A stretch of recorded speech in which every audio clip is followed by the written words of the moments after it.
Alléluia. Alléluia.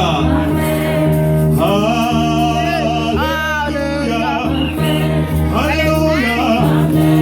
Alléluia.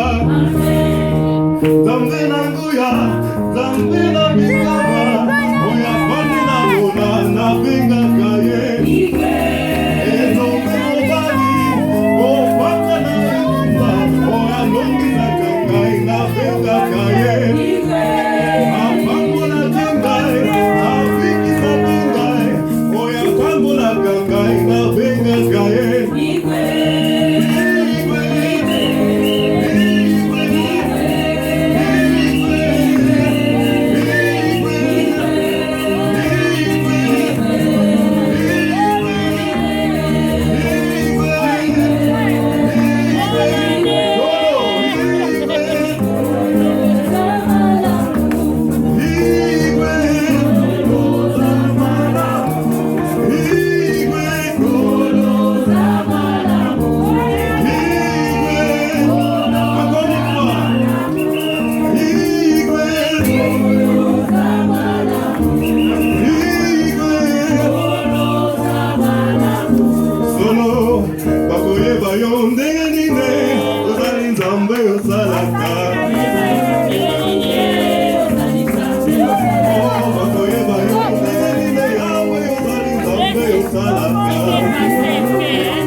Zamba kumbama mbote na biso banso balandi nyonso ya monde entier mbote na biso banso vraiment nzambe akumbama na totiki moma kitoko liso na maboko ya Seigneur au Dieu de gloire ye azala na biso molimo mosantu akamba biso tobondei na kombo na Yesu.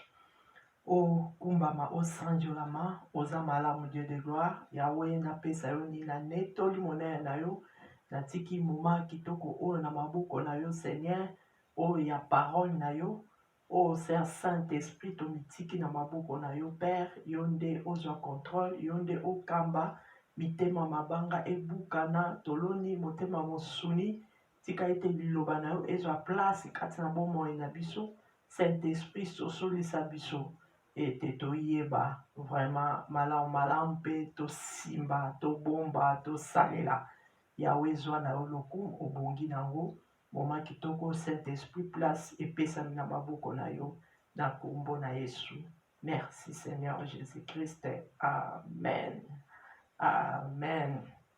Vraiment tolingi tolobela na ntina na bane donc ndenge kaka mokili eza kotambola ndenge kaka totambolaka donc ndenge nzambe atambwisaka mokili na ye donc tozobanda kolobela na ntina na ane nanu totala nanu ezalelaka nanu ndenge nini ane toyebi ete chaque chose eloko nyonso eza na commencement nango donc ane ntango tokotaka ane ezalaka na 365 jours 365 jours d'année.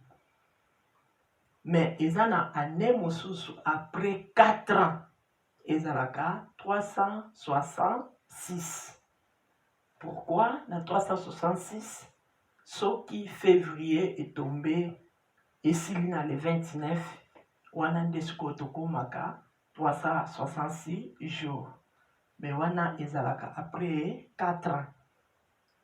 Tomoni ke na ba ne wana nyonso na ba jour oyo nyonso tosalaka 365 ou bien 366 donc ba est composé kaka nyonso na 3 chiffres. Donc toza na chiffre 3 oyo eza résurrection, toza na chiffre 6 wana 6 wana oyo eza visitation, toza na 5 oyo eza ngolu. Donc yango kaka oyo totambolaka nango 365 jours ou 366 jours n'année. Na kati ya ne toza na mois. Combien de mois toza na 12 mois na kati ya ne. Donc c'est-à-dire janvier, du décembre, donc 12 mois. Et puis na kati année kaka toza na ba semaine, toza na ba semaine ekomaka na ba 50 quelque kuna 52, donc tokomaka ti kuna na ba semaine na année. Soki tolongwe na semaine et puis toza na ba jour, toyebi ete jour toza na combien, toza na 7 jours ya semaine, na kati ya semaine, donc toza na 7 jours, c'est-à-dire lundi tobanda liboso na premier jour eza dimanche, lundi, mardi, mercredi, jeudi, vendredi et samedi. Yango nde ezalaka 7e jour oyo eza repos, oyo eza enchevêtrement. Donc kaka ndenge tolobi wana na semaine, ndenge tocalcule tozwi de lundi ti de dimanche ti na nini na samedi.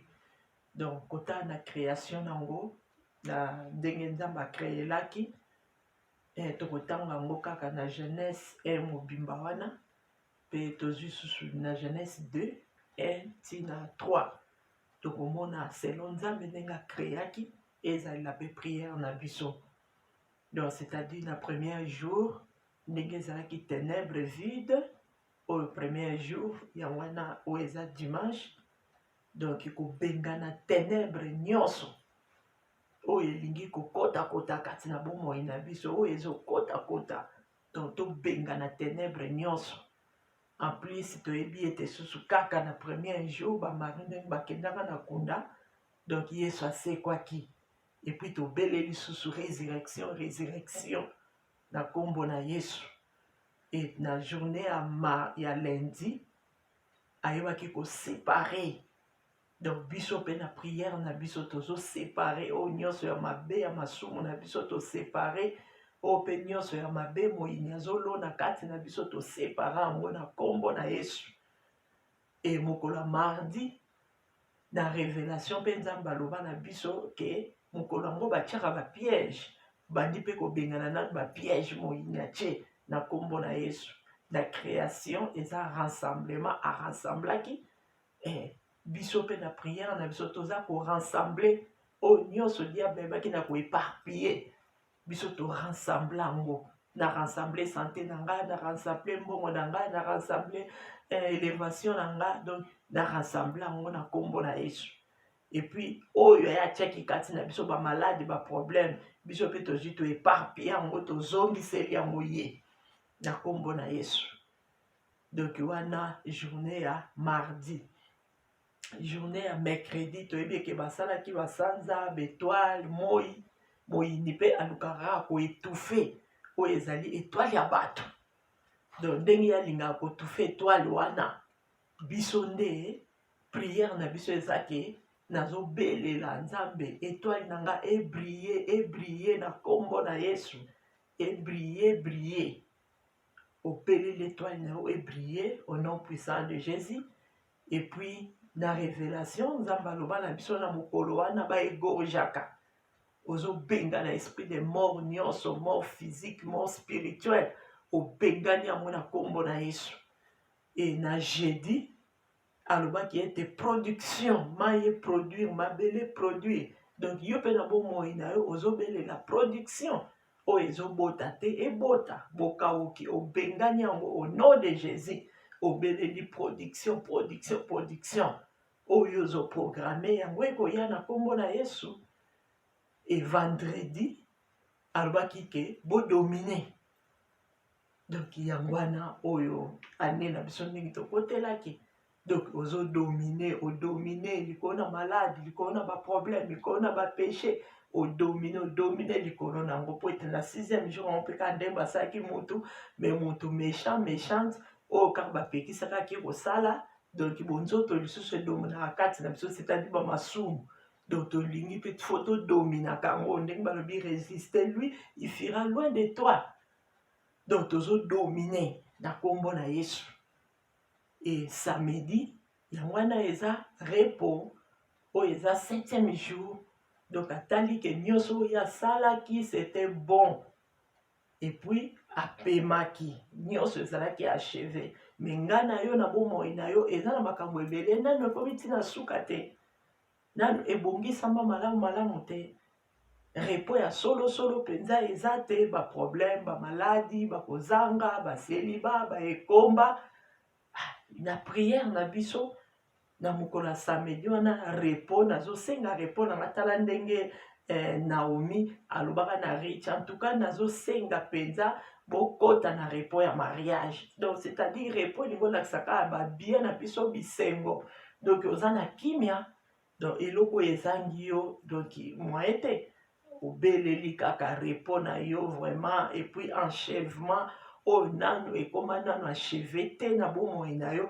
achevé na santé achevé na misolo achevé na libala obeleli achèvement wana nde yango wana oyo eza na 7e jour yango nde yango wana oyo eza samedi donc tolongwe déjà na oyo ezali na semaine et puis ntango tozokota année yango kaka ndenge tolobi ke ezalaka ke nyonso esukilaka kaka na 23h59 donc 23h59 tokoti jour soki ezalaki lundi ekomi mardi 23h59 okomona kaka ezalaki le 31 janvier donc tokoti oyo ezali décembre okomona mpe 23h59 na décembre le 31 décembre yango wana mpe oyo elakisi ke ekotisi biso lisusu mbula 2022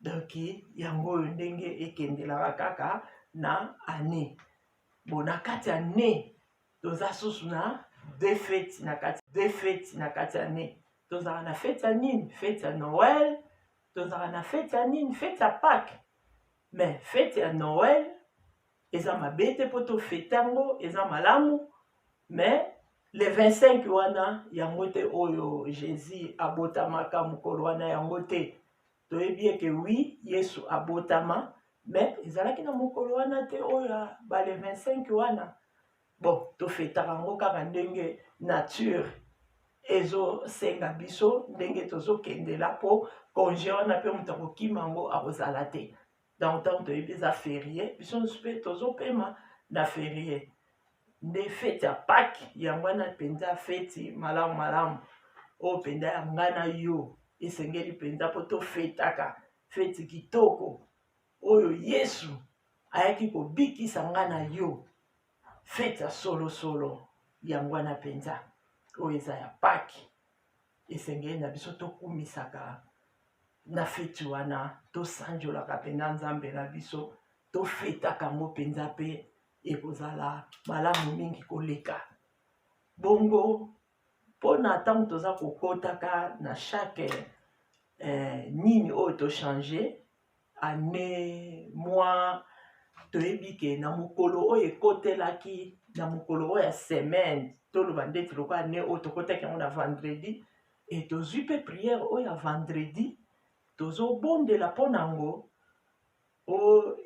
mwa mpe ekoti journée ya lundi o mercredi tozwi mpe prière wana lisusu ya journée wana tozobondela yango susu na panda na mwa wana mobimba nde ekozala mpenza malamu donc ntango tozosala yango mpe ekozala mpenza malamu koasocie lisusu na baprière kaka oyo vraiment Saint-Esprit azotia kati na biso to oyo biso moko mpe tosepeli tosenga nzambe na biso ndenge alobi tosenga tokozwa toluka tokomona oyo abetaka mpe bafongolaka ale tozosenga mpe nzambe na biso lolenge wana mpe nzambe na biso wana akoyeba kopesa biso yango donc yango wana mpenza oyo ndenge ezake ya bane na biso ndenge oyo tokendelaka na yango et puis na kati ya nne na biso ndenge tokendelaka na yango eza mpe lisusu nini na kati ya nne na biso vraiment eza malamu ndenge tolobi ete fete na biso ya Pâques esengeli na biso tofetaka oyo ezali Pâques na biso mpenza wana eza malamu po tokoya koloba mpo na nini kasi tosambelaka te samedi ndenge balobi ke mokolo yango yango wana nde tokomisaka nzambe. Non, soki tosambelaka na premier jour oyo ya semaine, c'est-à-dire toselebraka oyo ezali Pâques, lisekwa Yesu Masiya. Po lokwa asekwaka na mokolo wana dimanche, yango wana mpe biso mpe tosambelaka na premier jour wana oyo ya semaine. Omoni, donc yango wana tokotanga yango na mokanda ya Marc 16, tokotanga verset 2 et puis totangi sur na 9. Balobi boye, Marc 16, 2, le premier jour de la semaine, elle se rendira à la tombe très tôt au lever du soleil. Balobi bien que le premier jour de la semaine, ce qui total na 1 ango, na 16.1, balobi ni lorsque le sabbat fit passer. Donc c'est-à-dire samedi et leki, et le premier jour à semaine, yango o ezaki dimanche, ba mari bakendeki na kunda. Et puis bakomi kuna bakutaki Yesu asekwaki. Bakutaki yete, kutu na 6 balobi, il leur dit, ne vous épouvantez pas, vous cherchez Jésus de Nazareth, le crucifié, il est ressuscité, il n'est pas ici, voici l'endroit où on l'avait déposé. Donc, mon kutu ndenge ba mari bakende ko luka wana. Babi, bozo luka muto bino boyo ko luka oya kufaki wana. Oyo babakaki na ekulusi aza lisusu te, aza sekwaki. Botala kutu place batiaki ye eza vide, bokende nde kopesa sango ke asi asekwaki. Omoni, donc soki tokoti sikoyo na 9 nde kaka na 16 wana na 9 balobi nini, Jésus ressuscité le matin du premier jour de la semaine, apparut d'abord à Marie-Madeleine, de laquelle il avait chassé 7 démons.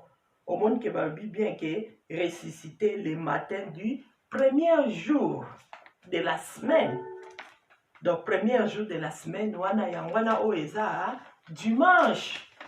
Donc tokumisaka to célébraka nde o ezali Pâques na biso na mokolo wana. Yangwana tobondelaka mokolo ya premier jour ya semaine o eza dimanche mpona ko célébrer o ezali lisekwa ya Yesu Masiya. Donc nzambe wana akumbama wana penza yango nde o ezalaki na ntina na ane na biso ndenge esengeli na biso to salaka ndenge pe ane oyo elekelaka biso.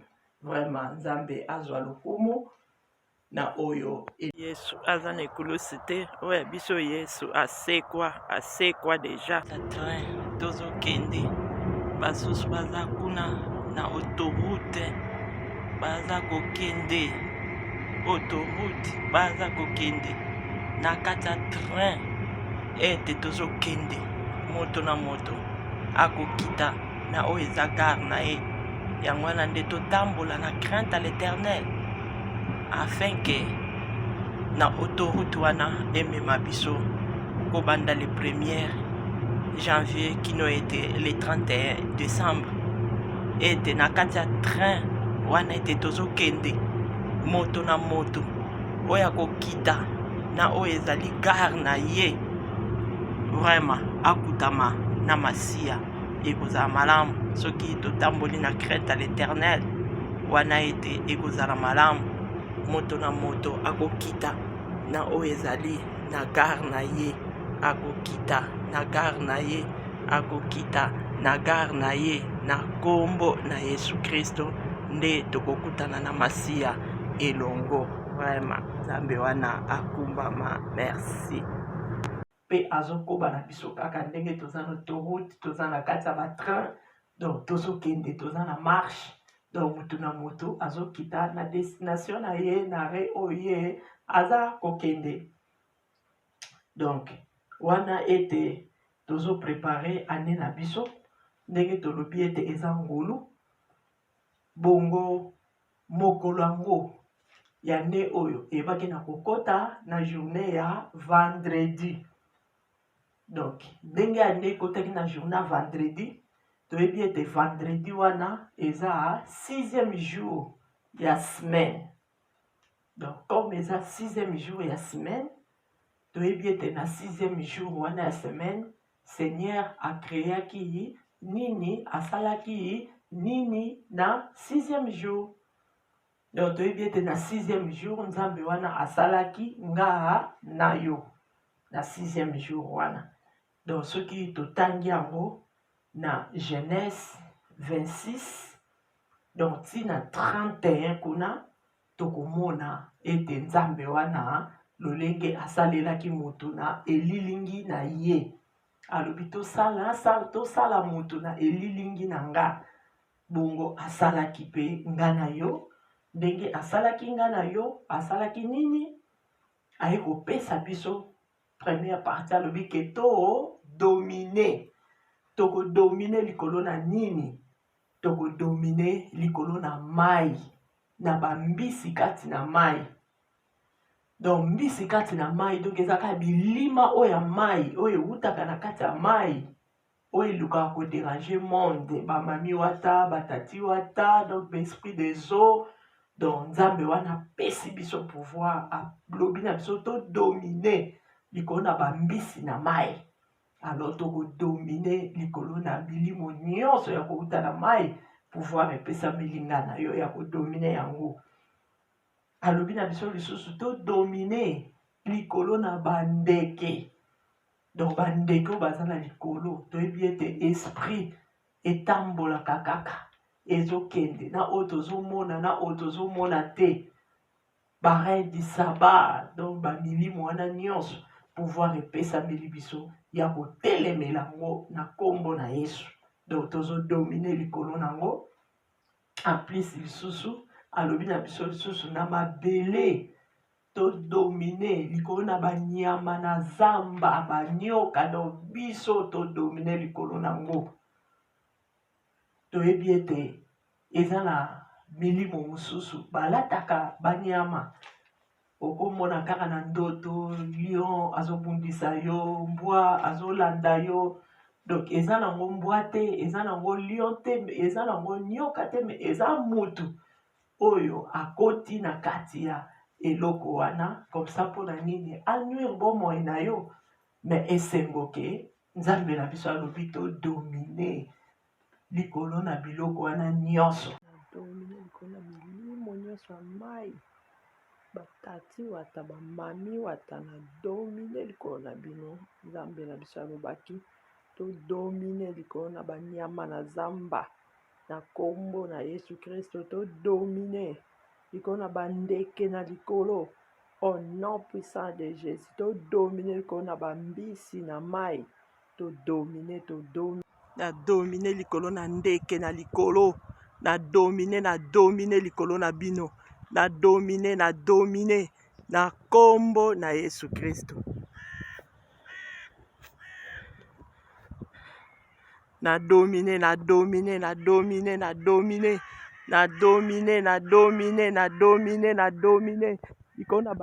na likolo, na domine likolo na bino, na kombo na Yesu Kristo.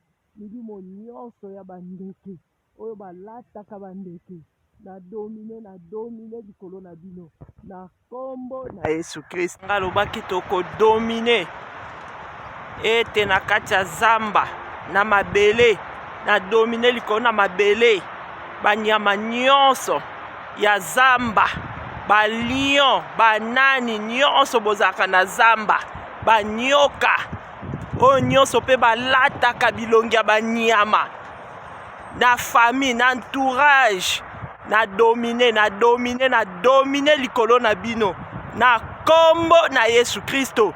Boza na impact te, mokolo bolati kaka boye komeka, vraiment botikali kaka banyama, na kombo na Yesu Kristo. 59 elobi loboko na ye eza mokuse te, eza molai, litoi na ye eza sourd te, po ayoka nga na yo te. Donc ayokaka, mais eloko nini epekisaka po ayoka biso te? Eza kaka masumu na nga na yo. yango epekisaka loboko na ye esala pe litoi na ye ke ayoka biso te. Yango wana tosala effort ya kotambola na crainte à l'Éternel, ya kokima oyo eza masumu nyonso, lisumu ya moke ya monene eza te, na makasi na biso tokokoka te, mais le Saint-Esprit est là po ete asunga nga na yo, atambwisa biso na crainte na ye. Wana biso tokokima nde ekozala malamu, tokosapproche vraiment par ya l'Éternel nde tokozwa oyo ezali grâce wana. Alobi soyez béni, donc l'air a créé moto alobi zala béni, alongwe na koloba zala béni, alobi soyez féconds, donc faut tout bota, soyez féconds et remplissez la terre. Bokaukezo utawapi balobi bota, bokaukezo utawapi moyini nde bitazokotisa bokauki, bokauki na basante, bokauki na mabala, bokauki na bozwi. Or que Seigneur na biso alobi soyez féconds, donc oyo ezobota te, donc faut tobelela nzambe wana po ebota. Et puis oyo mabe ezobota kati na biso ndenge na mokanda ba Matthieu lobi wana ke nazo déraciner plante nyonso oyo nzambe na nga plantaki te na bomoi na nga, nazo déraciner yango na kombo na Yesu Kristo, yango ekolongwa po ete nzambe na biso alobi tozala fécond. Alors tobota pe to remplissez la terre, c'est-à-dire tokobota ba santé, tokobota bana, tokobota misala, donc makambuka oya kitoko kitoko ndenge asalela biso projet ya bonheur et non ya malheur. Donc ndenge kaka lobi wana soyez féconds et remplissez la terre, bongo vraiment mais komona biso boye ba bokauki eza ebelebele na ba domaine mosusu tolelaka nzambe wana. Comme ça bisika nyonso oyo ezobota te ebota na kombo na Yesu, zala kaka na kondima. Donc nga na yo faut programmer, programmation yango eza bien, pour chaque chose eza na commencement nango, eza na libandeli eloko nyonso libandeli ezali, même na création balobi au commencement Dieu créa les cieux et la terre. Ce qui peut to wana eza na Genèse 1 tina 3 tokomona ngo commencement o nzamba salaki pe nzamba déclaraki alobi ete lumière ezala, lumière eyaki. Donc nga na yo foto déclaraka toza ba prophète ba prophétesse ya bomoi na biso biso moko na liboso. Donc tant tozo déclarer maloba malamu na kati ya bomoi na biso na bana na biso na mabota na biso na kondima nyonso ezokosalama ezokokisama. Donc yango wana toprogramaka penza bane na biso ekozala penza malamu mingi na kombo na Yesu. Ndenge nalobaki ete pe eza ane ya ngolu ndenge Hébreu 4:16 elobi approche na trône ya Nzambe, wana toko approche na trône ya Nzambe nde tokomona oyo eza bikamwa ya Nzambe wana bando salela biso na temps nyonso oyo biso toza ko préciser ye vraiment akomimonisa mabe biso nde tosapproche. Soki oza mosika eza pasi, soki oza ya kolala eza pasi, donc totelema tosapproche tozala pene na ye lolenge kaka mwasi oyo abandaki kotanga makila abebisaki misolo na ye partout, akoba poto pai nyonso po ete azwa lobiko. Mais lobiko eyaki kaka te, alobi kaka ndenge ayokaki kaka Yesu aza wana, alobi te nga fo nakende nasimba ye naproche nasaproche pe na ye kaka nasimba kaka elamba na ye, nayebi ete nakobikisama. Asaprochaki asimbaki elamba kaka abikisamaki na kombo na Yesu. Amen, amen. Vraiment, Nzambe na biso aza malamu. Donc, wana nde Hébreu moto elobi na biso mpona grâce, to s'approcher na Nzambe wana. Nde tokomona oyo ezali grâce na ye, donc c'est-à-dire ko s'approcher na ye, donc kotambola na crainte na ye, tosala oyo alingaka.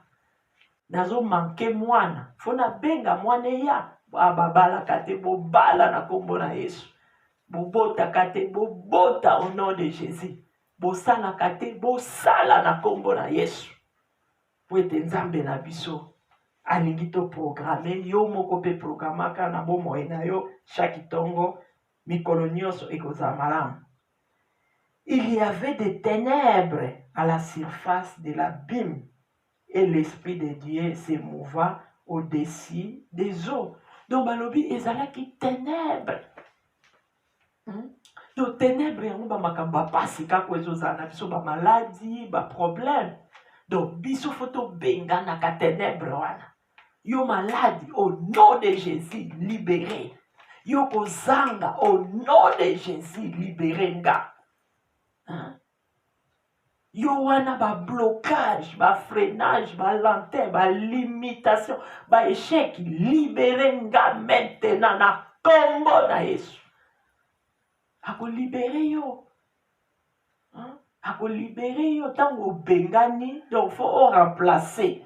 Donc les nalobi maladie, bima na kombo na Yesu, na programme guérison et ya, toti kara vide te. Pourtant tozo soki toti ki vide. Moyini akoya kokota.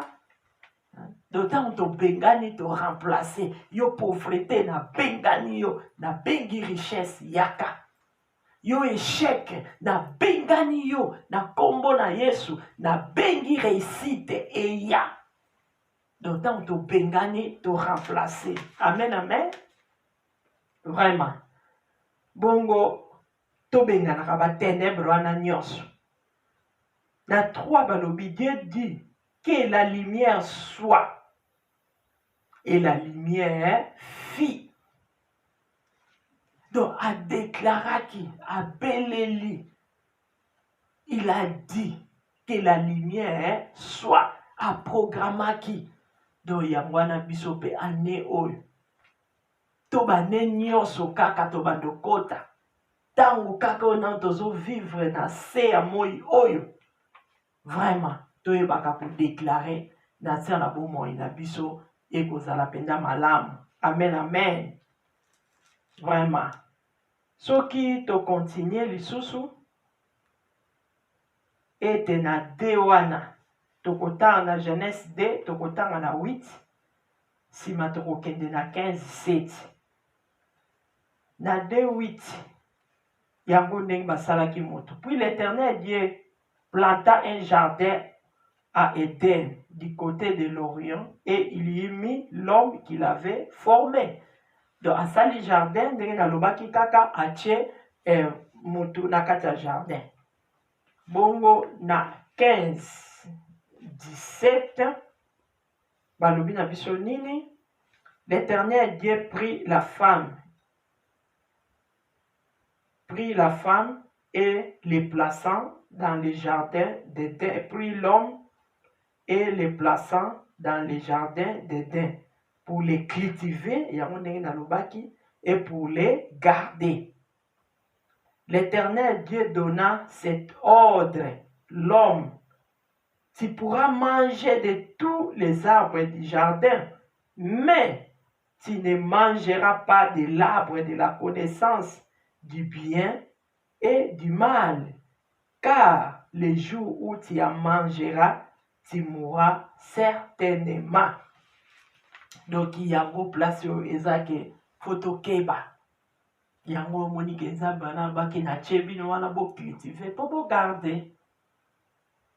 Et puis, à Pekisaki. Donc, chiffre 6, wana. Bonjoto, les sous-sois na kati. Pour te mutu. Chiffre 6. La 6e jour, on a basala kingana yo. Donc, kibo moto, les sous-sois na kati. Kibo nzoto, eza na kati. ngana yo mtu bapesi biso babiloko kolia babenir biso basali biso bolamu nyonso bapamboli biso kaka eloko moko kaka oyo bango oyo nzambe apekisaki eloko moko pamba mibale kutu te me moko wana kaka apekisaki me mutu adesobeyisaki.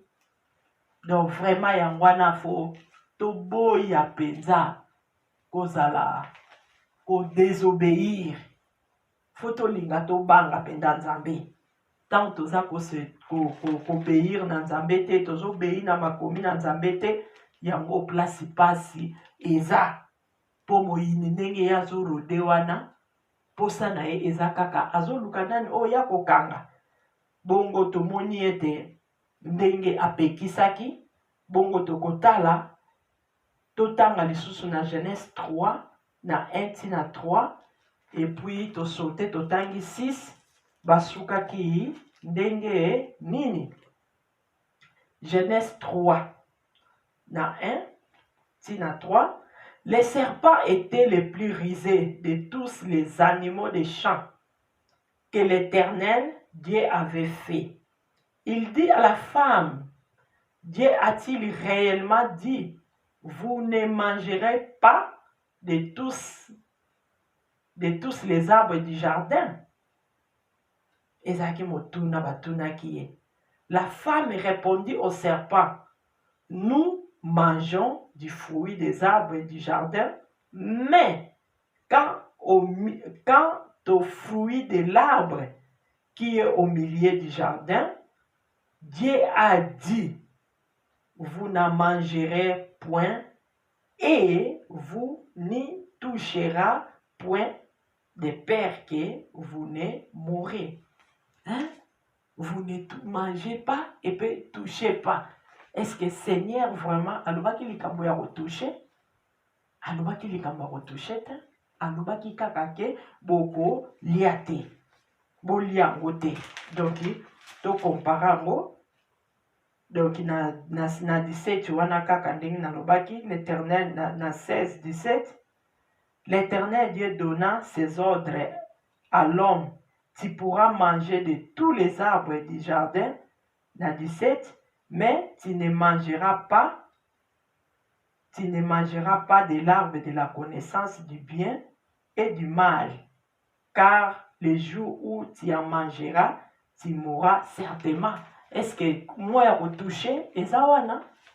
Moi ya retoucher ezawana te? Au moins place ya fongoli la qui porte. Moyinya yebi Bible malamu. Tango alobi na biso to multiplier. Tout se multiplier, tout remplissait la terre. Donc, tant que monique multiplication exacte, tout belle l'ensemble na biso. Pour être dans Jean 10, alobaki ni moyi ni ayaki kaka po a détruire, ayiba, a bebisa. Mais alobi ya yaki, po tozana bon moy, pe tozala nango en abondance. Donc, multiplication exacte. Biso, donc, tant elo que ça pour se multiplier te. C'est-à-dire, nazo te kabiloko. Donc, quand on est na bandaki na 100, ndenge nazo te kaka ya 100, eza kaka 100 kaka. Et matakate, et kitakate.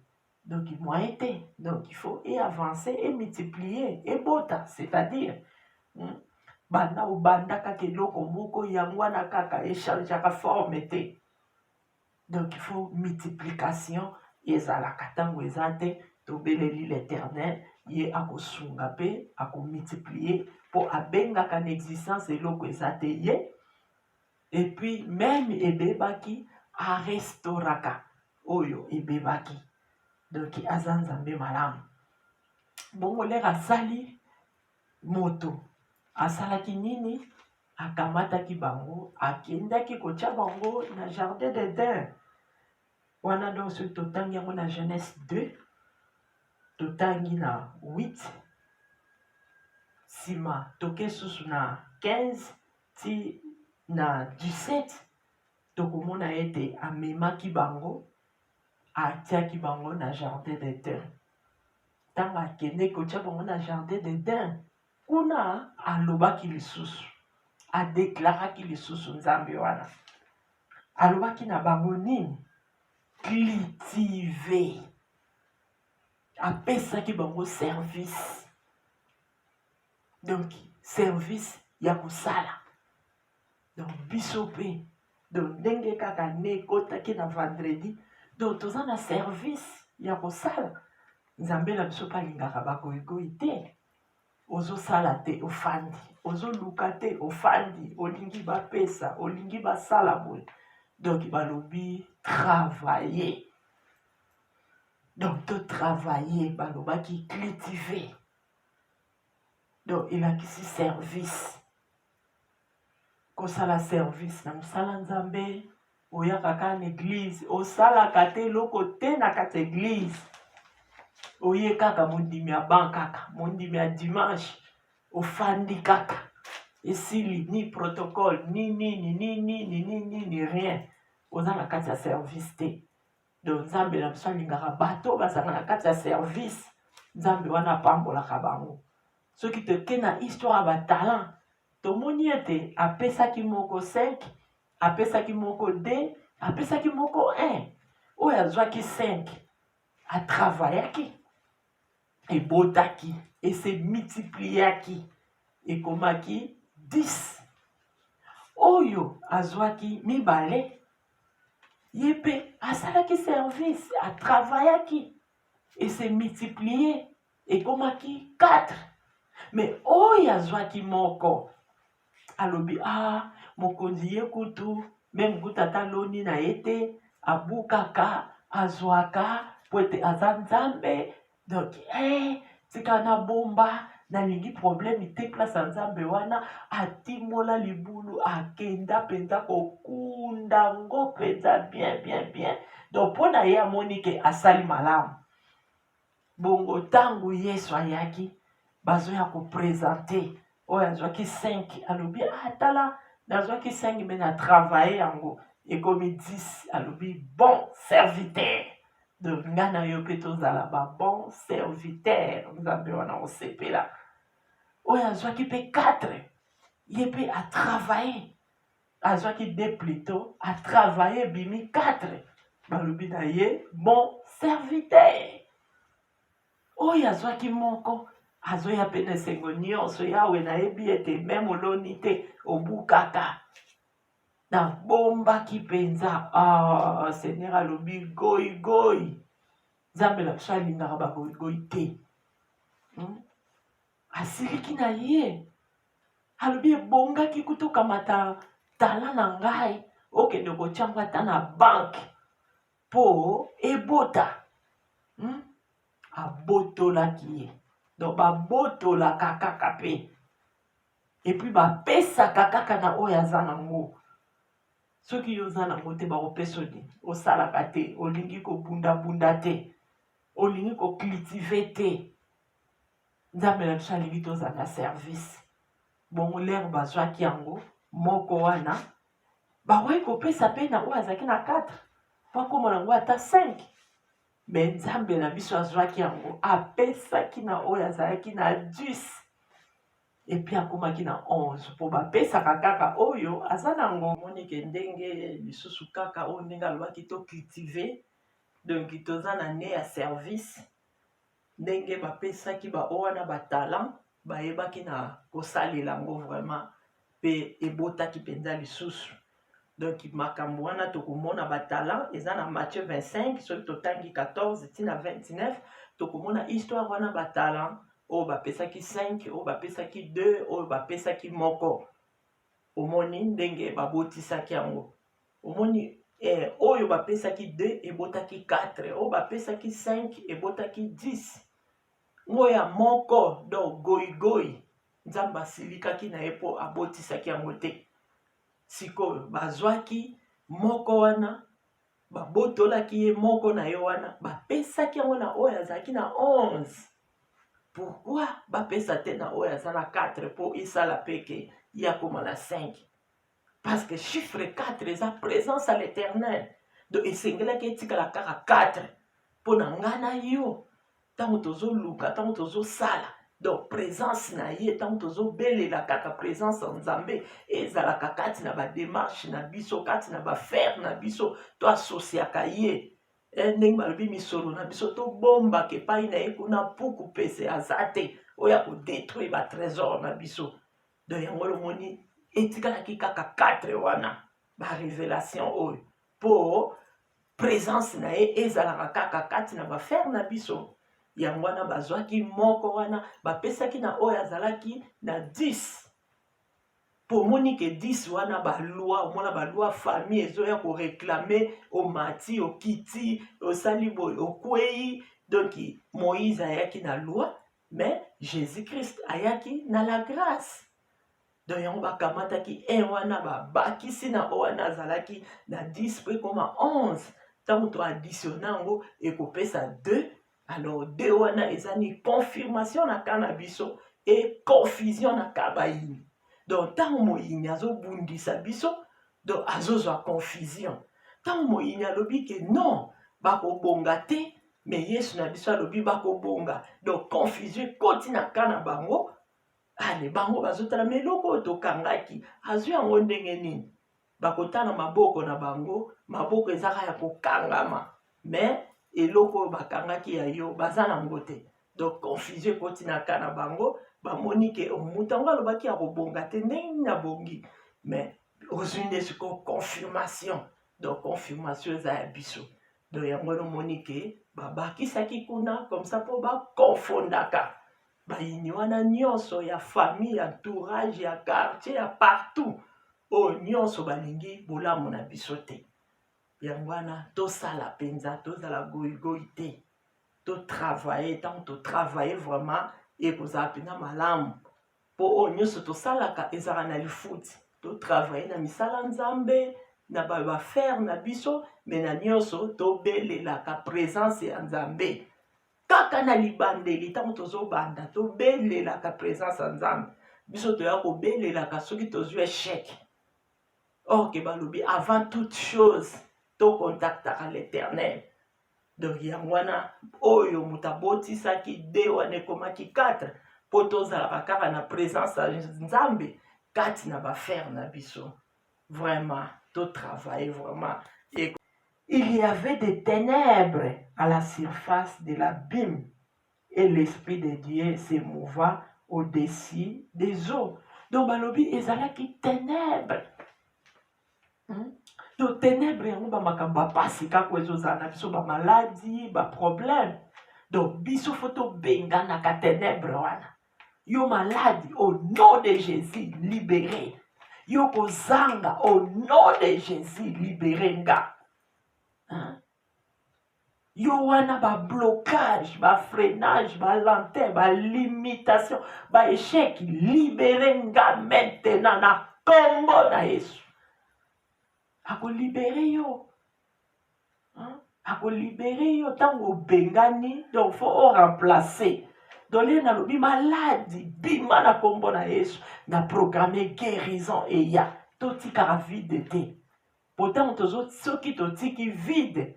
Moyini akoya kokota d'autant to bengani to remplacer yo pauvreté na bengani yo na bengi richesse yaka yo échec na bengani yo na kombo na Yesu na bengi réussite eya d'autant to bengani to remplacer amen amen vraiment bongo to bengana ka ba ténèbres wana nyonso.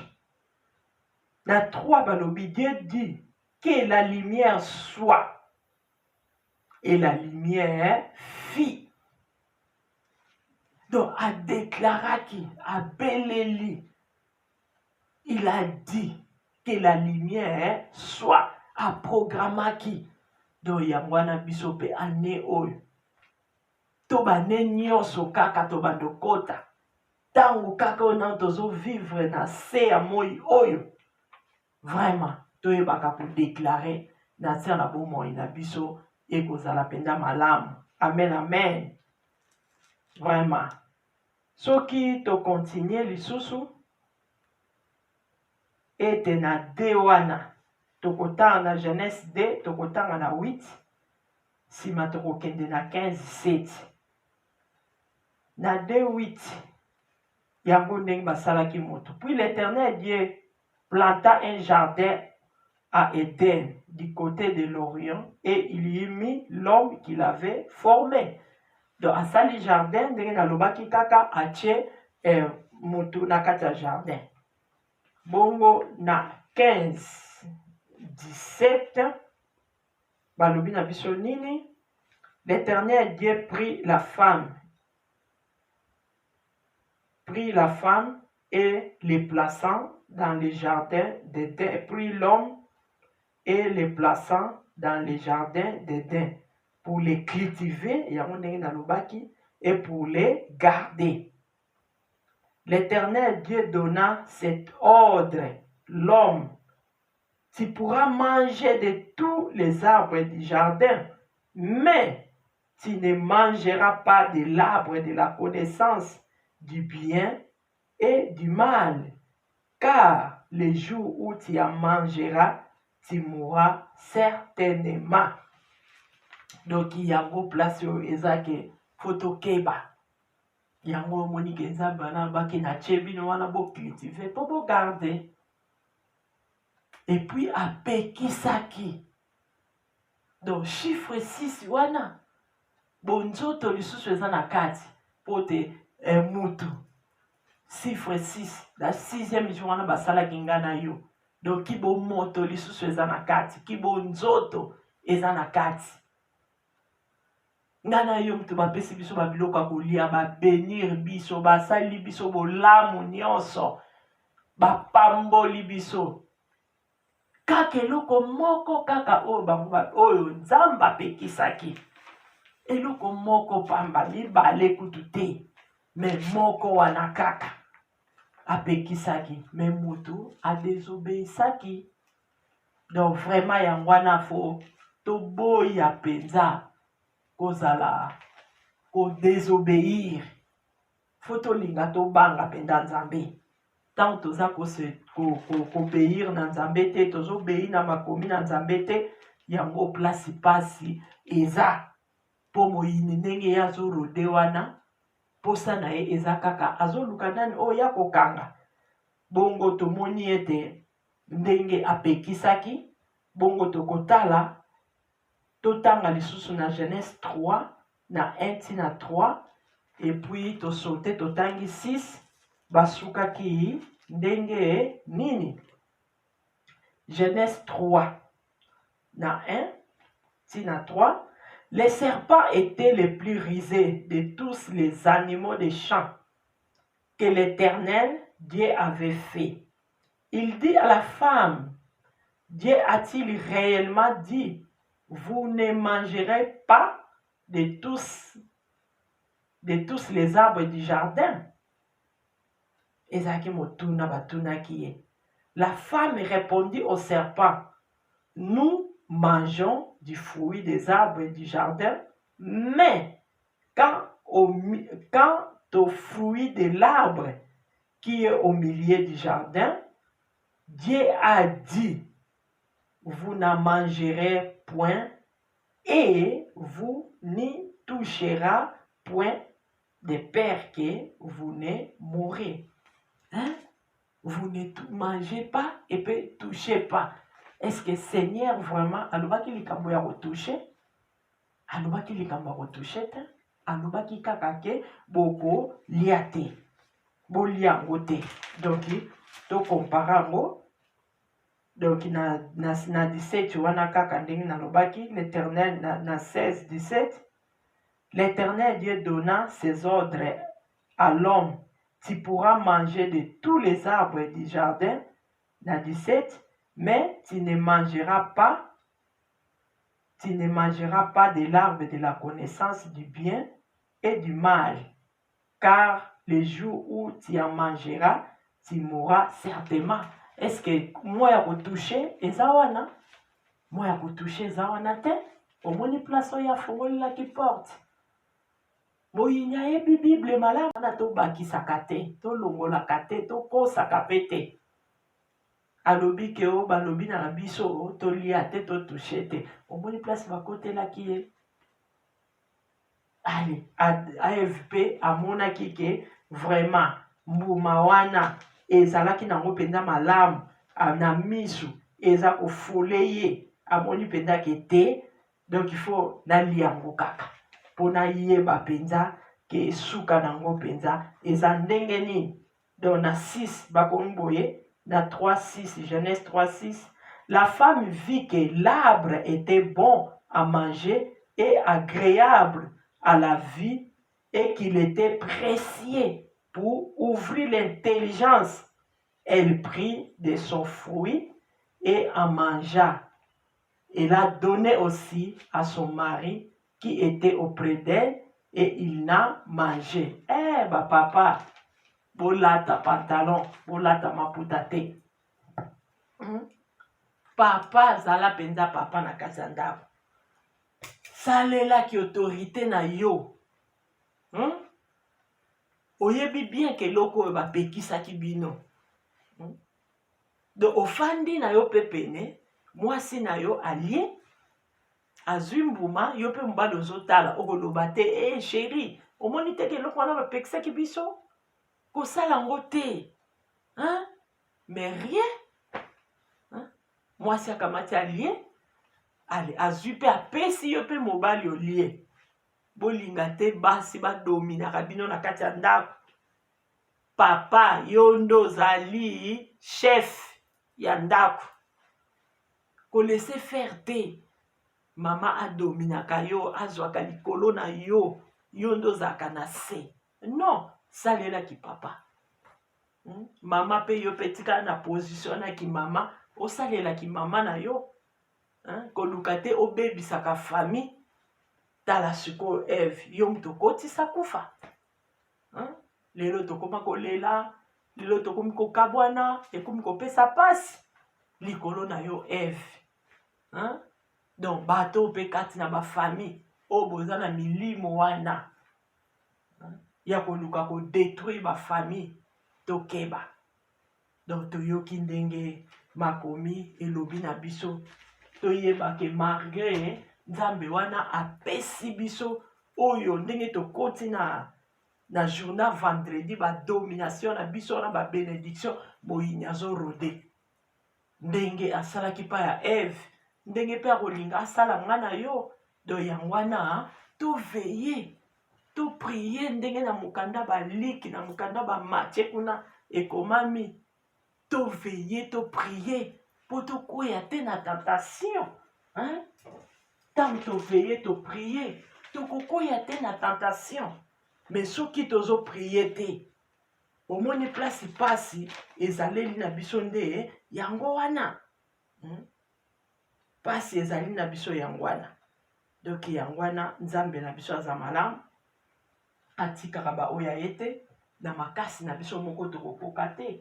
Mais Saint-Esprit aza wana pona kosunga biso. Biso tomelaka na mabondeli. Tolingi grâce na ye esalelaka biso tango nyonso. To s'approchaka kaka ndenge Hébreu komami 4:16. To s'approchaka na trône ya Nzambe afin que tozwaka kaka ngolu wana tango nyonso. Tolobaka kaka bosolo. Tokima masumu. Mwasi Samaria wana alukaki lobiko. Alobi yaka tofanda oyo ngai yango lisusu te. Naza na nga na mobali te. Azwaki lobiko. Alobi pesanga mai wana na mela. Comme ça pona ya lisusu te. Kotoka mai. A evangelizaki. Omoni ba service ba pesi biso balobi tokende aller partout dans le monde entier. Tokende kote ya iloba na Nzambe. Balobi ka te ko telema lokola nga ndenge na telemi naza ko prêcher. Non, tango kutami na mutu o exhorte ye. Nzambe akosepela. Omoni mutu azokende kokwea otiki kaka lokola Adam azomona Eve azobuka mbuma atiki ye kaka apesi ye pe ye pa kamati allié. Donc vraiment ndenge Nzambe alobi na biso to cultiver vraiment to kota na kati ya service. Biso nyonso service ya Nzambe, service pona bomoi na yo moko na nzela malamu na bon sens. Service te ko tika na ke osaki ndumba na ngai eza service. Non, wana te. tika nakende oyiba na nga po eza service te wana te service oyo tokokota nango oyo tokosala oyo ekosepelisa nzambe yango wana nde service ya malamu. Vraiment tala bato ndenge bakwesamaki yango wana tokeba na pouvoir oyo toza nango na domination oyo toza nango ndenge tokodomine ndenge tokozwa possession do tokokutana makambo ebele me tobanga te tokanga makaka na masiya toresiste kaka moyini wana ntango toresiste ye nde akokima totalela kaka nzambe wana atikaka baoyo aye te mpo babotola biso yango te toyeba kogarde malamu totala mpe nungu te ya makambo na mokili oyo ndenge ezolekaleka eza badistraction mpe biso tokende kaka na losambo nde yango pai tokolonga nyonso soki nzambe apermettre makambo wana esalama oyo bavaccin oyo banini donc tokobondela kaka nzambe. Chiffre 6 eza visitation visitation wana yango wana 6e jour wana bakreaki moto donc toza na chiffre 6 na ne wana toza mpe na chiffre oyo eza 5 oyo eza ngolu vraiment nzambe wana aza malamu mpenza. Donc mpo na kotanga na mokanda ya Esther wana mpo tomona yango mpenza toyoka biso moko na matoi. Esther 3 na 7 bakomi boye les premiers mois qui est le mois de Nissan, les premiers mois c'est-à-dire janvier, la 12e année du règne d'Assuérus, en présence de Haman, on jeta le pur, c'est-à-dire les sorts sur chaque jour du premier mois au 12e mois, qui est le mois d'Adar. Balobi bien que azo jeté ou ezali sort na ye chaque jour. Bongo nga na yo tolala pongi omoni ke ekoza passe balobi azobwaka chaque jour bakolobi mpe bien que janvier tina décembre ya lali te ndenge mpe Pierre alobi azorode korode na ye azoluka nani oye akokanga do akokanga kaka bato baza na faiblesse akoluka kaka kokanga kaka bato baza na badistraction akoluka kaka kokanga kaka bato bazotambola na crainte à l'éternel te po azoluka. Donc yango wana vraiment fo tokeba tobondela mpenza toveye ekozala malamu lolenge kaka tokoti mpenza toza na ne ya ngolu toza na domination vraiment tobatela domination na biso wana ekozala malamu. Donc soki totangi susu na mokanda ya Jean mpo toyeba kaka ngolu wana na visitation wana chiffre 5 na chiffre 6 tokotanga awa na Jean 4 tobandi na verset 7 tozwi na 5 liboso 6 pardon. Là se trouve le puits de Jacob. Jésus, fatigué du voyage, était assis au bord du puits. C'était environ la 6e heure. Dans la 6e heure, oyo Yesu ayaki wana, donc chiffre 6. Donc azaki fatigué, ayeko kutama na femme oya samaritain. Donc nzambe wana pe a visité ngana yo. A visité po epai nyonso nzambe ayaka kosala visite vraiment bilembo emonisamaka ntango ya lekaka alekaka pamba te koleka na ye bilembo etikalaka obandaki kobota te oboti na kombo na Yesu obalaki te obali na kombo na Yesu ozalaki eleve te okomi eleve na kombo na Yesu ozalaki kosala te osali na kombo na Yesu. Donc visitation ya nzambe ezaka mpenza malamu. Nzambe wana visité mwasi oyo Samaria wana déjà chiffre oyo eza 6. alobi na ye nini? Une femme samaritaine vient puiser de l'eau. Jésus lui dit, donne-moi à boire. Donc akende kosenga mwasi wana oyo ezali mai. Donc soki tokoti na tolisote toke lisusu na 16 mpo nini ndenge ye basengaki ye mai asalaki lofundu. Alobi ke non, nga na bino toyokanaka te. Ndenge nini nakoluka napesa yo mai, nga mwai napesa yo mai eza te. Alingaki kopesa mai te. Vraiment masi alobi soko oyebaki oyo nga naza nango nakaisi yo moto olingaki kosenga. Omoni ke arapiditaki mbangu po asenga pesa ngai po naya lisusu kotoka mai te. Mais Masia alobaki na ye nini? Tokotanga ngo à partir ya 15. La femme lui dit, Seigneur, donne-moi cette eau afin que j'aille puis soif et que je ne vienne plus puiser ici. Va, lui dit-il, appeler ton mari et reviens ici. Wana Yesu alobi benga mobali na yo. Et puis va lui dire, appeler ton mari et reviens ici. La femme répondit, je n'ai pas de mari. Jésus lui dit, tu as bien fait de dire, je n'ai pas de mari. Car tu as eu 5 maris et celui que tu as maintenant n'est pas ton mari. En cela, tu as dit vrai. Donc, yong tolinga koloba lokuta. Mama wana alobi ya solo. Balobi, kende kobenga mobali na yo aya. Alobi te, nga naza na mobali te. Yesu alobi na ete, olobi penza solo. Ke oza na mobali te. Me yeba, olikaki na 5 mibali deja. Oyo zaki na bango, chiffre 5. Oyo eza ngolu. Olikaki na 5. Et puis sikoyo, oyo posane na ndako. Donc 6e wana. C'est-à-dire, ya yo pete. Yo wana mto fanda kayaka to fanda. Vraiment, eza penda malamu te. Nzambe asunga biso. To arranger penza. To accomplir. Selon mabala ndenge nzamba lingelaka. Ba parents baza l'honorer l'état, famille. Et pardon, ba parents bangona kaka ba famille, l'état pe litonga na nzambe to zwali pamboli wana vraiment eroza malamu.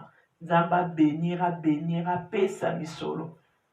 Na babali nyonso o na babali basila bango te ba honorer bango. Po ete yaka to fanda eza malamu te sinon lifelo. Oyoki ndenge balobi na mama oyo. Oleki na Daniel. Leva bwaka ki bango kuna. Bamikomelaki kutu na sete. Mbala moko ba devoraki bango. Wana nde suko ezaki ba lion ya ba lion wana.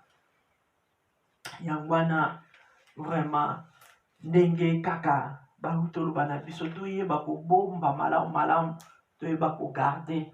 Donc soki tobombi penza babiloko na biso jalousement vraiment nzambe wana akosepela. Donc yango wana eseketa biso to veiller, to prier, donner tozo veiller, tozo prier. Nde tokokoya te na tentation. Même azo rôder na ye wana. Na 8 balobi azo rôder. Mais na 9 balobi nini résister lui.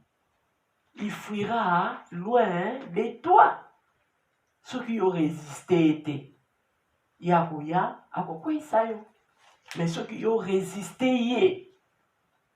Vraiment akokima musika na yo. Donc yangwana toyeba pena ko garder malamu nyonso. Ba service ya nzambe makambo nyonso ya bien ya bomoi na biso ba bénédiction na biso nyonso o nzambe apesi biso ba pouvoir na biso nyonso o toza nango. Donc faut toyeba ko garder yango malamu ekozala peza bien.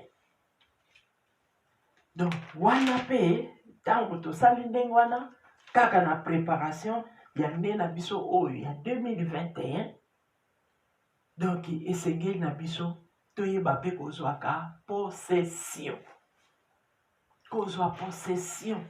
ya mboka tofandi ya quartier tofandi ya ville tofandi ya pays tofandi ya mabota na biso bandoki oyo baza na kati ya mabota bato ya mabe basali ya mbongo ya kisi oyo baza na kati ya mabota basorciere oyo baza na kati ya mabota pouvoir eza na nga na yo ya kodomine likolo na milimo nyonso ya bokeseni na domaine nyonso ekotosa na kombo na Yesu.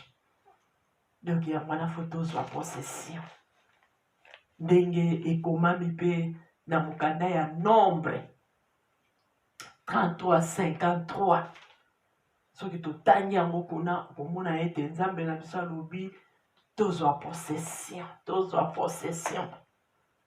En plus eloko nyonso ndenge kaka nalobaki eza na libandeli ezaka na commencement nango nyonso tozwaka mpe possession ya chaque jour. Donc na kati ya semaine toza na dimanche ti samedi, donc chaque jour wana kobanda kaka na semaine premier jour nango semaine mobimba 7 jours wana tozwi possession déjà. Nazwi possession dimanche lundi ti kuna na samedi, donc nazwi possession nango epai na kokende na kotambola nazwi déjà possession esika wana nazokende po ete makomi ekomami epai totie makolo epesameli biso. Donc yango wana makomi ekomi kaka prier sans cesse. Donc ozwi possession ya semaine commencement nyonso mois, donc le premier ezaka kaka commencement na mois nyonso. Obanda na janvier okomona le premier, okota na février okomona le premier, okoma na décembre okomona le premier. Donc commencement ezaka kaka.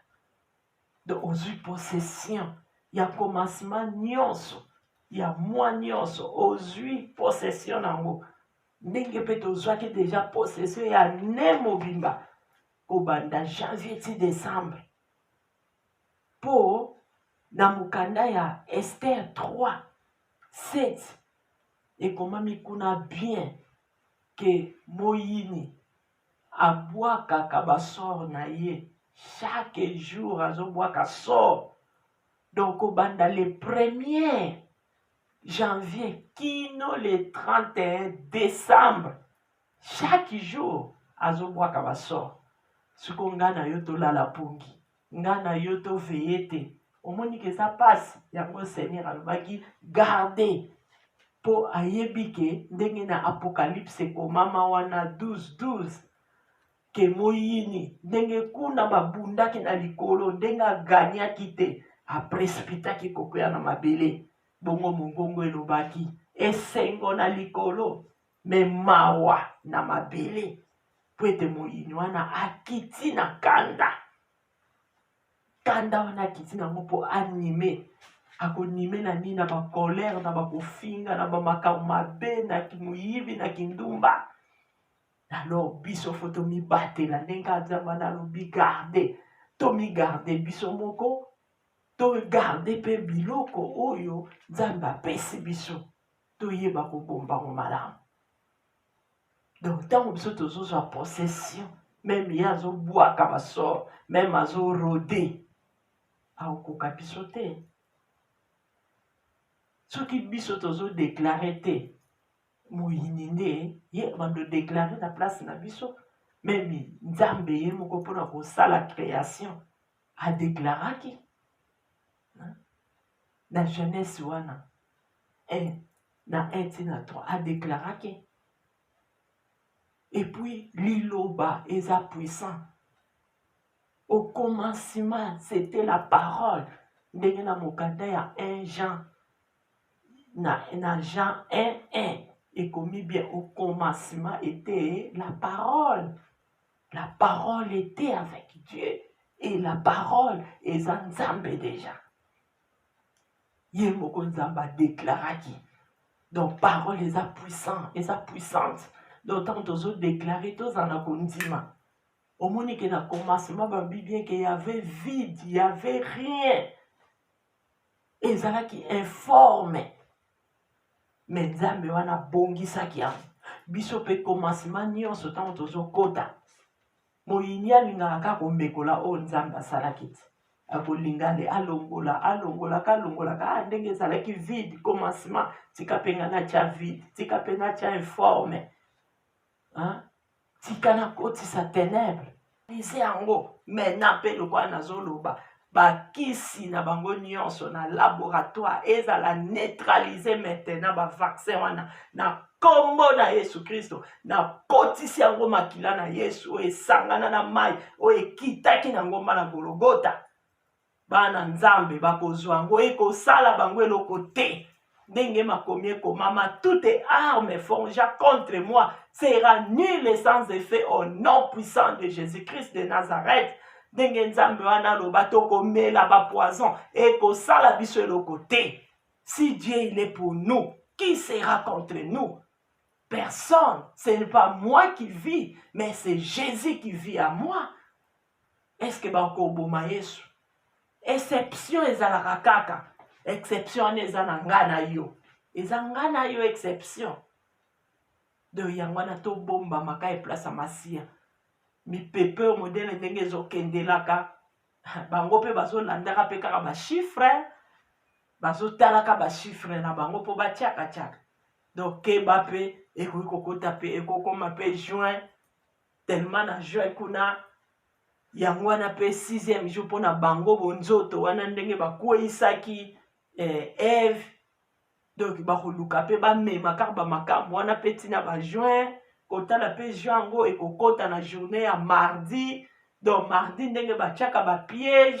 Donc bakoluka bakontinue kaka kotia ba piège na bango kokende otala na septembre kuna ekokota na mercredi. Donc bakoluka su peut-être batue baluka susu ba problème. Mais biso totalela kaka Jésus-Christ de Nazareth oya ti kaka ba oya ete kaka losambo ngana yo tango to beleli Nzambe wana akosala bikamwa akomona kaka pe makambo ngo mona nyonso esili nango. Donc tolongwa na esprit de père, tolongwa na kolela totalela kaka Nzambe wana.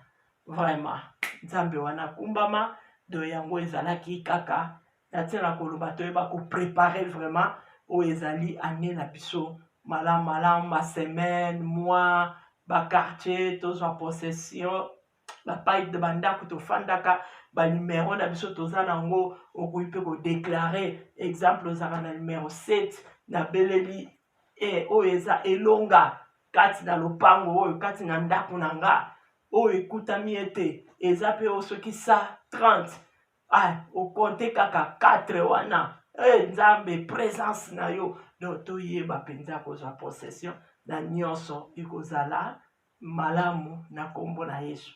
Vraiment soki tokomi wana tosukisi na biso na kombo na Yesu tozala béni au nom puissant de Jésus. Oh nyonso ebande ko marcher te na bomoi na biso na domaine nango nyonso et marcher na kombo na Yesu Christ. Vraiment Nzambe wana kumbama azwa na ye lokumu soki tokomi wana tokomi na biso na suka. Vraiment kembo lokumu matondi ezonga place ya Nzambe wana oyo apesi nga souffle de vie oyo mpe akopesa nga na yo temps po ete tolanda oyo eza maloba na Nzambe mpe totia na misala. Vraiment Nzambe wana kumbama tobondeli lisusu moke okumbama yo sanjolama Nzambe oyo bandi na biso pe oyebi na koklotira na biso yawe topesa yoni tolobi kumbama oza malamu ozali alpha ozali pe omega ozali Emmanuel kati na biso tika ete lilobe kwa na mabele malamu epota mbuma mokama na mokama na bomoi na biso. Oh Seigneur Saint-Esprit zwa contrôle na biso zwa contrôle ya monde entier mobimba zwa contrôle la chaîne moko na moko zwa contrôle la mabota na biso Dieu de gloire. Yawe to mizingami na maboko na yo balwa nyonso oyo ezali koluka kokonza Dieu de gloire confondre plan nyonso bayini na kombo na Yesu Kristo kaka nde tokoti février chiffre D confusion na kabaini confirmation na kana biso tika ete bayini nyonso bazala confondi na zwi possession na dominer likolo na février nyonso kobanda le premier kino ete le 28 na dominer la ba semaine kobanda lundi ete kino samedi kobanda dimanche kino samedi na dominer likolo na nyonso au nom puissant de Jésus-Christ de Nazareth. Oh Dieu de gloire, azwa na olokumu papa. Kombono ekumbama esanjolama ona sengi na ona sengi te. Laisse que ta volonté, rien que ta volonté parfaite, soit faite sur la terre comme au ciel. Na bomo na biso, garde biso ane mobimba nzambe. Ozwa contrôle na biso ngolu na yo visitation na yo Dieu de gloire ebila biso na kombo kitoko ya Yesu Masia. Merci Seigneur Jésus-Christ de Nazareth. Amen. Amen. Amen. Acclamons l'Éternel des armées. Au chiffre 3, résurrection. Mbula mapamboli ekita. Mbula mapamboli ekita cette année. Topambwama. Bisika nyonso. Oyo eza ya kokauka. Bisika nyonso. Oyo ezali kobota te. Mbula beta. Ebota, mabale ebota, succès ebotama, élévation ebotama, nokisa mbula mapamboli Dieu de gloire, na bomoi ya bana na yo, kati na corps de Christ, kati na révélation, kati na logos, nokisa mbula mapamboli, na chaîne moko na moko, nokisa mbula mapamboli, na libota na nga, na bana na nga Dieu de gloire, fongola ba porte à bénédiction, nokisa mbula mapamboli, na kombo na Yesu Kristo. Na pesi mbote vraiment, na mama bijou, bambote na libota mobimba, bambote vraiment na bino nyonso, vraiment mbote lisusu, na o eza ete na chaîne moko na moko oyo akutami na ntango oyo pe akokota lisusu na nsima chaîne moko vraiment bambote na bino babizu nalingi bino mingi po ete bozosoutenir bokontinue toujours kosoutenir bomoko mpenza ezalaka ntango bomoko eza esengo mingi donc tose soutenir vraiment na pesi bino bambote nalingi bino mingi penza bambote penza na mabota na bino nyonso bambote na bino mbote na famille na ngai bana na ngai bandeko na ngai na monde entier mobimba oyo place nyonso ndeko ya mama be akutami bambote na bino. Oh mama Marie oyo botaki ngai vraiment bambote mama Marie babizu bino banso baleki na ngai nyonso bayaya nyonso bandoi na ngai nyonso babizu logos na bosani te révélation na bosani te les bons bergers na bosani te vraiment mbote lisusu na monde entier mobimba na balingami na nga banso babizu vraiment nzambe apambola mpenza biso nyonso atambwisa biso mpenza biso nyonso asalela biso lisusu mpenza ya kokamwa biso nyonso vraiment année oyo ya 2021 vraiment esalamela biso makambo ya bien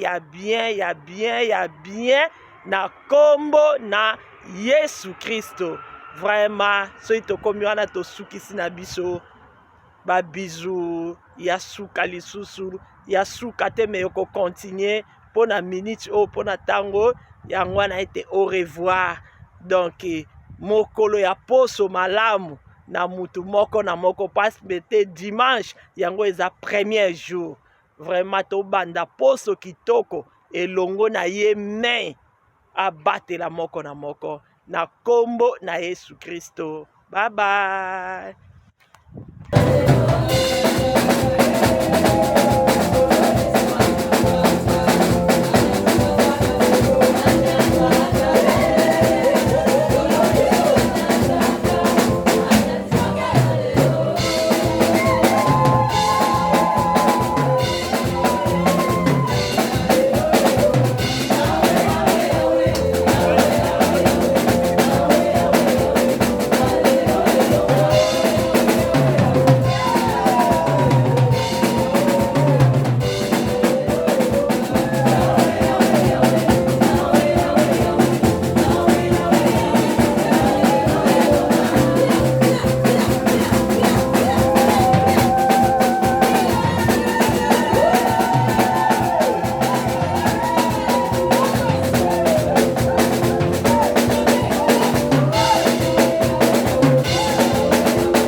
Salut, j'espère que vous allez bien.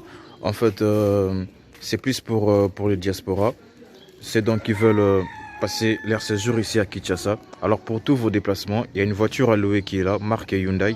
La voiture elle est confortable, donc climatisée et tout et tout. Donc la voiture répond vraiment aux normes. Alors pour tout contact, veuillez contacter Bidor TV au numéro qui suit, plus 49 17 85 52 23 11. Donc je réponds pour une meilleure compréhension. Plus 49 17 85 52 23 11. Donc la voiture elle est là, marque Hyundai. Donc voilà. Donc ici nous sommes à Kinshasa. Donc pour tous les diasporas, pendant tous vos séjours à Kinshasa, voilà la voiture elle est là pour vos déplacements et tout et tout. Donc partout où vous voulez y aller, la voiture elle est là. Donc vraiment, veuillez contacter Bidor TV et vous ne serez pas déçus. Merci et bye. Oui, botali vidéo na biso ya publicité voiture na biso eza na Congo moto lingo kende na yo Congo contactez Bidor TV na voiture oyo tu komona okozala jamais déçu parce que Mama Bijou d'Or alobi eza po na biso ba diaspora. Mama Bijou d'Or naza na besoin ya ba partenaire. Yo partenaire place aux alliés, contactez Mama Bijou d'Or. Mama Bijou d'Or a besoin de micro, Mama Bijou d'Or a besoin d'ordinateur. Vous sepelez na musala nanga soko lingi au soutenir Mama Bijou d'Or na musala na ye numéro nanga ezawana. Merci.